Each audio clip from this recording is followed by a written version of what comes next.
Hola colegas, espero que estén bien. Vamos a iniciar la segunda semana de nuestras clases con este intento de utilizar este tiempo de aislamiento para ganarle a la nada, digamos, para pensar, para entender, leer, pensar, estudiar, compartir, interactuar entre nosotros, aunque sea de un modo virtual.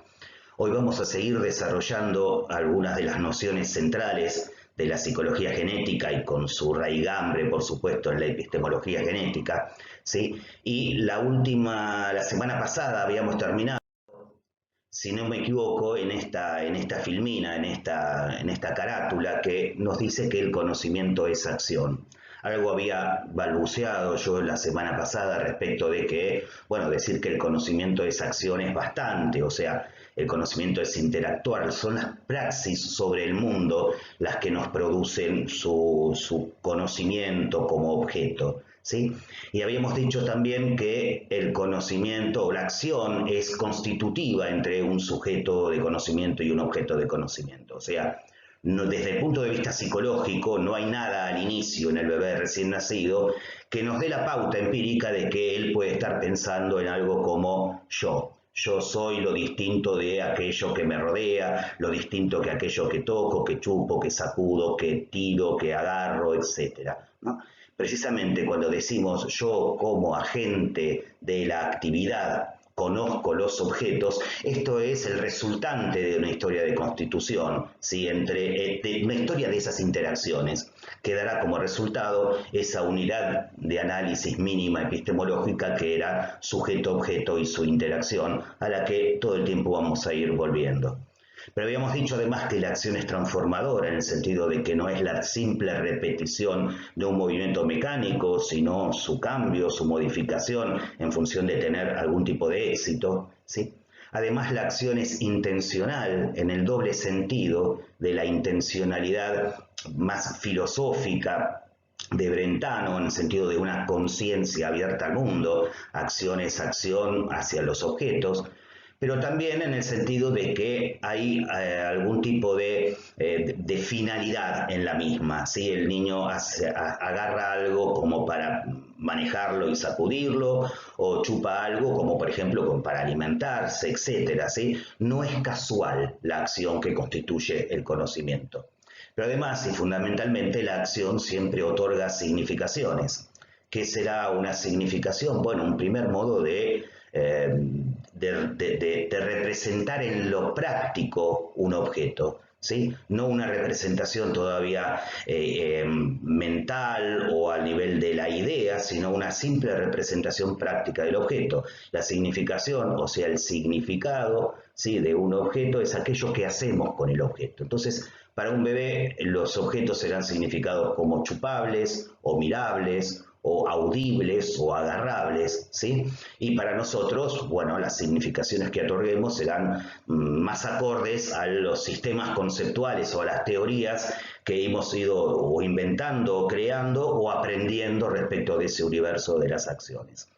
A partir de estas características de la acción, ¿sí?, podemos llegar a un concepto central muy importante, al menos para nosotros, de la teoría piagetiana, que es la de esquema de acción. O sea, la acción se organiza en esquemas, ¿sí?, que tienen la característica de ser flexibles, modificables. Digo, ustedes por ahí van a encontrar algún par de metáforas de las que no soy muy amigo, como que los esquemas son ladrillos del conocimiento. No, esta no sería la idea, sino que los esquemas son precisamente las unidades de actividad que por su flexibilidad se constituyen como creadoras de conocimiento. Entonces vamos a ver antes de la definición algunas de las características de los esquemas, ¿no?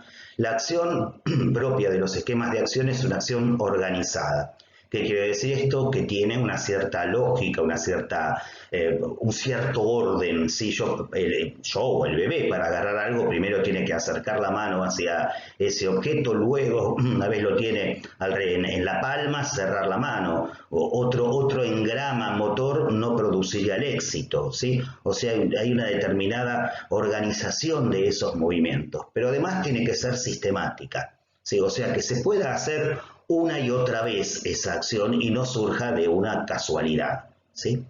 Además, la acción, por ejemplo, el esquema de prehensión, no es el esquema de prehensión de un dedo, ¿no? O sea, es prehensión de un dedo, de la sabanita, del sonajero, de la mano de mamá, de la mano de papá, de todo lo que rodee el espacio táctil del pequeño. En este sentido, podríamos decir que la acción es una forma que se desplaza a lo largo de distintos contenidos. O sea, es transponible y generalizable de una situación a otra. ¿Sí? En ese sentido, formaría, como dice Rolando García, una pequeña diferenciación o muy inicial entre forma y contenido. ¿Sí? Cuando un psicólogo o un epistemólogo piensa los esquemas de acción, los piensa como formas, no referidos específicamente a un objeto o a un contenido.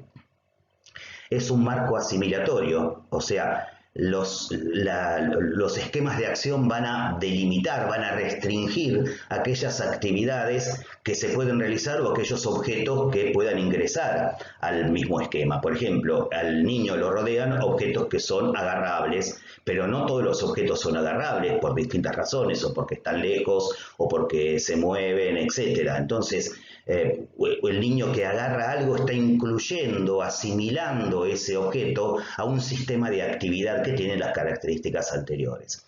Pero además, también en esto hay que ser claro, la idea de esquema de acción no está en la cabeza del pequeño, ¿sí? No es que dice, ahora me voy a mandar un esquema de acción que van a ver cómo se van a quedar todos de sorprendidos. No, está en la cabeza del investigador, del epistemólogo, del psicólogo. O sea, es un concepto, un constructo teórico que nos permite darle sentido a todo un universo de acciones del pequeño referidos a un determinado orden de fenómenos, ¿sí? Rescatarlos de la imposibilidad de ser conocidos. ¿Sí? O sea, está en la cabeza del investigador y lo vemos en sus funciones, ¿sí? Así como, por ejemplo, en la cabeza del psicoanalista está la idea de Edipo, complejo de Edipo, sin que necesariamente esté en la cabeza del niño de 5 años que empuja al papá y se abraza a la mamá todo el tiempo, ¿sí? Es un concepto de la ciencia, no necesariamente del desarrollo natural. ¿Sí? Ahora, estos esquemas de acción, que son lo psicológico propiamente dicho, al menos inicialmente, ¿sí? ¿De dónde provendrían? Bueno, la semana pasada hablábamos de que la psicología genética o la propuesta de la psicología genética para Piaget o del constructivismo epistemológico es que el conocimiento hunde sus raíces en la biología, ¿sí? Sin ser biología, superándola, ¿sí? En este sentido, entonces, y de la misma manera, decimos que los esquemas de acción surgen de los esquemas reflejos que están fijados genéticamente, son parte de la dotación innata de los sujetos, ¿sí? Después vamos a discutir y vamos a ver que probablemente la dotación innata del bebé supere, sea mayor que las de los esquemas. Las investigaciones contemporáneas, algunos datos dan al respecto que son realmente valiosos. Pero aunque más no fuera la dotación de los bebés, una dotación refleja, ¿sí? Algo se produce en el funcionamiento de este organismo que ya no puede ser explicado por la fisiología. Entonces, la idea es que partimos, como parte de la dotación genética, de un esquematismo reflejo, y acá me gusta subrayar la palabra esquematismo, que habla de, bueno, su mecanicidad, su fijeza, ¿sí? La acción mecánica del reflejo es siempre fija, igual, idéntica a sí misma, ¿sí? Siempre una respuesta se debe a un estímulo, por definición. No puede haber una respuesta sin un estímulo y todo estímulo es esperable que produzca alguna determinada respuesta. Entonces, por ejemplo, el reflejo de prehensión se evalúa en un recién nacido poniendo el dedo, quien lo evalúa, en la palma de la mano, y el niño tiende a cerrar la mano alrededor de ese dedo, de ese objeto, ¿sí? Pero en el desarrollo van apareciendo cosas que no parece tan clara esta fijeza. Por ejemplo, empiezan a aparecer respuestas sin estímulo, ¿sí? Por ejemplo, el niño que succiona, no ya frente a un estímulo en su espacio bucal, sino en el vacío, en el aire. Diría Piaget, por puro placer funcional de la succión, de la asimilación. Diría Freud o el psicoanálisis por placer y listo, ¿sí?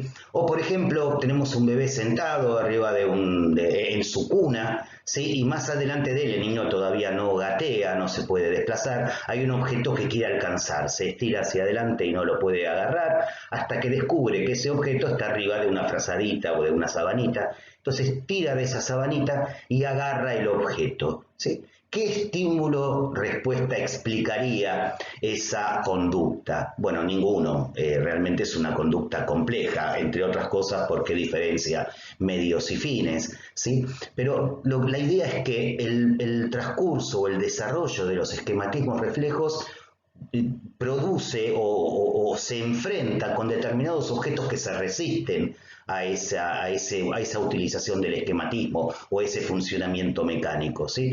Estos desajustes en realidad van a ser los motores para la producción de alguna modificación en la actividad, ¿sí? Una modificación que no está establecida biológicamente al modo del estímulo-respuesta, ¿sí? Esta modificación da origen a algo que ya no puede ser explicado por la fisiología y a lo que denominamos esquema de acción. Entonces, recapitulando, los esquemas de acción se producen por la diferenciación de los esquematismos reflejos, ¿sí? Se va diferenciando una parte de una acción de otra, se las va coordinando de determinada manera y aparece algo que ya no es explicable en términos de estímulo-respuesta, sino que el organismo es el que se antepone a este circuito y establece sus propios estímulos. El niño va en busca de los objetos, ¿sí? Además, los esquemas de acción se van coordinando entre sí. Al principio el niño agarra objetos, chupa objetos, mira objetos, pero luego, mire lo que va a pasar, va a mirar un objeto, lo va a agarrar y se lo va a meter en la boca, ¿sí? Ahí hablamos de una conducta superadora, más organizada, ¿sí? Se ha generado lo que sería un esquema secundario por coordinación de los esquemas primarios o los esquemas iniciales, ¿sí? Estas nuevas conductas no pueden ser explicadas por la fisiología. No hay ningún reflejo de ver algo, agarrarlo y chuparlo, ¿sí? Digamos, ahí ya hay algo que superó lo puramente biológico para introducirse en el ámbito de lo específicamente constructivo, psicológico, propio del conocimiento. Un ejemplo de esto podría ser este esquemita que les estoy mostrando acá. Por ejemplo, el esquema de prensión, cómo va articulando un montón de cosas que superarían el simple estímulo-respuesta, ¿sí? La acción de agarrar, ¿sí? ¿Qué determina la acción de agarrar? Bueno, el niño va a agarrar un objeto. Este objeto le presenta determinadas resistencias que son heteroceptivas, o sea, hablan de la percepción de algo que no es su propio cuerpo, o sea, se encuentra con un objeto al agarrarlo, que es un objeto que tiene una determinada temperatura, ductilidad, textura, peso, etcétera, que el niño no puede anticipar, ¿sí? Como si fuese parte de su propio cuerpo. Entonces lo agarra, lo sacude, etcétera. Fíjense que esta diferenciación muy inicial entre agarrar y aquello agarrado va marcando, insisto, muy todavía inicialmente como un precursor de la idea de aquello del sujeto que agarra y el objeto que es agarrado. Si les pregunto, ¿qué viene primero? ¿El sujeto que haga, la idea del sujeto que agarra y luego la del objeto que es agarrado? Desde el constructivismo, la respuesta correcta es que se van produciendo al mismo tiempo. No están preestablecidas estas nociones en el aparato cognitivo de ninguna manera, ¿sí? Entonces, sujeto que agarra y objeto que es agarrado son dos polos que se van constituyendo mutuamente. No son lo mismo, pero se producen en consonancia, ¿sí? Pero además, la acción de agarrar, cuando es exitosa, estamos agarrando algo, ¿sí? En realidad significa ese objeto que es agarrado desde el punto de vista de quien lo observa, por supuesto, no del bebé, ¿sí? Pero significa ese objeto, y muy entre comillas, como pasible de ser agarrado, ¿sí? O sea, ¿qué es la significación? ¿Qué es el significado de una acción? Bueno, aquello que un sujeto hace con los distintos objetos, Sí, en este sentido, fíjense cómo un esquema muy simple, como es el de prevención, abre una amalgama de nociones que luego irán teniendo, por supuesto, su propio desarrollo en el interior de la teoría, ¿sí? O sea, el sujeto como aquel que realiza inferencias no solo prácticas, sino también teóricas, el objeto como aquellos que vamos introduciendo con el paso del tiempo y la construcción cognitiva, el objeto que se va introduciendo en un marco de relaciones objetivas, en el sentido de que los objetos se relacionan entre sí y también con el objeto que conoce. Y acá llegamos a la definición de esquema de acción que publica Piaget en un libro llamado Biología y Conocimiento del año 1967. Y dice, llamaremos esquema de acción a lo que, en una acción, es de tal manera transponible, generalizable o diferenciable de una situación a la siguiente. Esto que les decía, una forma que se va desplazando a través de los objetos. O, continúa, dicho de otra manera, a lo que hay de común en las diversas repeticiones o aplicaciones de la misma acción. Insisto con esta idea, el esquema de prehensión no es el esquema de prehensión de un objeto determinado, sino el esquema de prehensión, en la medida en que cada objeto, por supuesto, va a implicar una diferenciación del esquema. No es lo mismo agarrar algo cercano que lejano, no es lo mismo agarrar algo pesado que algo liviano, no es lo mismo que agarrar que algo que está fijado en la superficie que algo que está suelto, etc. Pero en todos estos casos siempre va a haber una acción de agarrar, o sea, el esquema de prehensión, por ejemplo. Entonces, los esquemas de acción son del sujeto, es el sujeto el que los construye, pero no en el interior de su cabeza, sino en la interacción con los objetos. Es interesante esta idea porque nos habla que la constitución de conocimiento no termina en la piel del propio sujeto, sino que incluye sus acciones, sus interacciones con los otros, con las representaciones que del mundo tienen los adultos, con los mandatos de los adultos, con las características de los objetos, tanto físicos como sociales, ¿sí? Como también lógicos. ¿No? Entonces, los esquemas los construye el sujeto, pero incluye un aspecto del objeto que es la posibilidad de que interactuemos con él. Estos esquemas de acción son solo del bebé, o también se dan a lo largo de la historia. Bueno, no son exclusivos del bebé, se van produciendo, hay esquemas de acción en el bebé que son esquemas prácticos, ¿sí? Luego, a partir de los 2 años, las acciones que fue utilizando sobre los objetos del mundo, no solo que se pueden anticipar, sino que se interiorizan, ¿sí? Y esta anticipación ya habla de una cierta interiorización de las relaciones con el mundo, entonces se tornan representacionales a partir de la diferenciación entre un significante y un significado, ¿sí? Luego, mucho más adelante, las acciones interiorizadas se harán reversibles, ¿sí? Y más adelante, al partir de la adolescencia, estos esquemas de acción van a ser formales en el sentido de que se van a desprender del mundo real y van a poder operar sobre abstracciones completas, ¿sí? E incluso sobre formas puras, del tipo Q implica P, ¿sí? O sea, propias de la lógica formal o de la lógico-matemática en sentidos abstractos, ¿sí? Cada uno de estos niveles estructurales, en el sentido de que poseen propiedades que no están contenidas en los elementos que la constituyeron, van a explicar esta continuidad, ¿sí? Perdón, las estructuras van a explicar las diferencias en el desarrollo entre el niño y el científico, pero como decíamos el otro día, va a haber algo en común entre lo que los sujetos hacen, los sujetos tanto adultos como niños o adultos como científicos, que tiene que ver con poner a prueba o poner en juego esas teorías, esas acciones respecto del mundo, ¿sí? Para sostenerlas o incluso desbarrancarlas. Esto precisamente nos vamos a dedicar ahora. ¿Cuáles son aquellos aspectos que no varían en el funcionamiento cognitivo tanto del bebé como del adulto, como de la ciencia o de la persona que hace ciencia? Esto lo denominamos aspectos invariantes del funcionamiento psicológico, que son fundamentalmente dos: organización y adaptación. Dentro de la adaptación o a partir de la adaptación se produce una diferenciación entre dos polos nuevamente, que son asimilación y acomodación.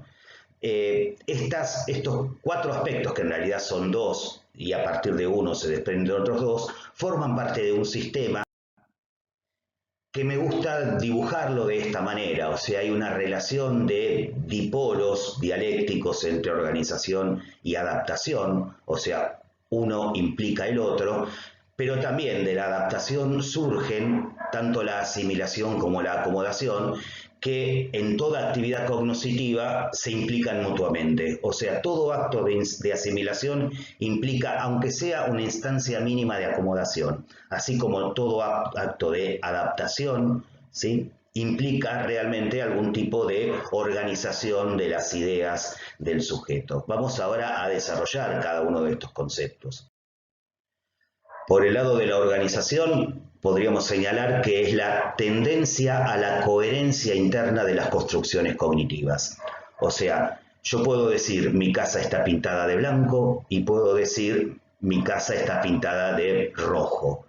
Pero si digo que al mismo momento mi casa está pintada de blanco y al mismo tiempo está pintada de rojo, hay una contradicción, ya que un mismo objeto no puede ser asiento de dos propiedades mutuamente excluyentes. Esto, que es parte de nuestra lógica natural, ¿sí?, en un principio no estaba, ¿sí? Entonces, fíjense cómo decir que una cosa, si es A, no puede ser B, ¿sí?, implica, bueno, un logro de la organización, ¿sí? Aquellos esquemas que vamos construyendo a lo largo del desarrollo no pueden contradecirse con otros esquemas que hemos ido construyendo. Entonces, a veces habrá que modificar algunas de estas ideas. Esto lo vamos a ver mucho más claro cuando veamos sistema de escritura, ¿sí? Pero las ideas o las hipótesis que vamos generando acerca del mundo tienen que tener, por lo menos, no contradicción con otras ideas previas, ¿sí? Por el lado de la adaptación, sería el interjuego equilibrado entre la asimilación y la acomodación. O sea, cómo incluimos los objetos del mundo a nuestro sistema de funcionamiento y cómo modificamos nuestros esquemas, sean prácticos o conceptuales, ¿sí?, en función de incluir ese objeto. Por ejemplo, la ballena es un pez. Bueno, probablemente en algún momento se haya pensado esto, pero cuando se descubrió que en realidad convenía más organizar los animales de acuerdo con otras características que no sean su forma o su lugar de hábitat, se descubrió que las ballenas, así como los delfines, etcétera, son mamíferos, ¿sí? Son mamíferos marinos. Entonces, tuvimos que cambiar nuestra clasificación, o sea, acomodarla a las características de estos objetos que aparecían desafiantes. Por ejemplo, que animales que viven en el agua, que se parecen a peces, en realidad se parecen más a nosotros que a un pez. Son mamíferos tal como lo somos. Otro modo de definir a la adaptación y a la organización es el siguiente. Piaget va a decir: la adaptación sería el acuerdo de la mente con el mundo, o sea, aquellas teorías que voy realizando, inicialmente aquellas acciones que luego pueden devenir en teorías o no, pero aquellas ideas que tengo del mundo y que realmente hacen que el mundo funcione, al menos para mí, ¿sí? Por más que no sean teorías verdaderas desde el punto de vista científico, ¿sí? A la vez que vamos generando teorías que funcionan en el mundo, o sea, que son adaptadas respecto del mundo, también y al mismo tiempo vamos organizándolas en el sentido de la búsqueda de la no contradicción, ¿sí? En este sentido, la organización sería el acuerdo de la mente consigo misma, ¿sí? O sea, esta relación que tengo entre teorías que hacen que no se excluyan mutuamente. Y vuelvo a esta frase que habíamos dicho la semana pasada: la mente organizando el mundo, adaptación, se organiza a sí misma, organización, ¿sí? Ninguno de los dos aspectos viene primero que el otro, sino que son parte de un mismo interjuego. Y por último vamos a definir, al menos inicialmente, los conceptos de asimilación y de acomodación, que deben ser entendidos a partir de la idea de esquema que ya hemos desarrollado hoy. Toda inclusión de los objetos a los esquemas del sujeto, o sea, todo acto de significación, lo denominamos asimilación, que sería la flecha que va del objeto hacia el sujeto. pero no hay asimilación sin acomodación, que sería la modificación de los esquemas en función de tal inclusión, o sea, en función de la asimilación que se realizó. ¿Sí? Esta acomodación sería la flecha que va del sujeto hacia el objeto y que marca esta doble dirección. Por ejemplo, el niño, el bebé, ¿sí?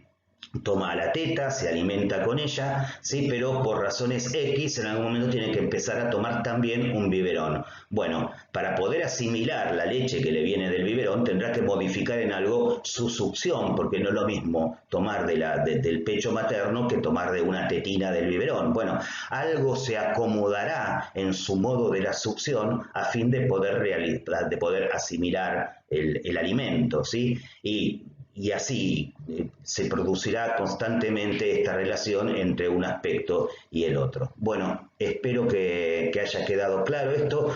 Cualquier duda la consultan en los foros de las clases prácticas y los profesores y las profesoras que ahí habitan sabrán responderles sobre esto, pero claro, antes de preguntar en todo caso también accedan a la bibliografía que acompaña a estas clases o que sostiene a estas clases, porque a lo mejor las respuestas ya figuran ahí. Bueno, que tengan una muy buena semana y nos vemos en la semana siguiente.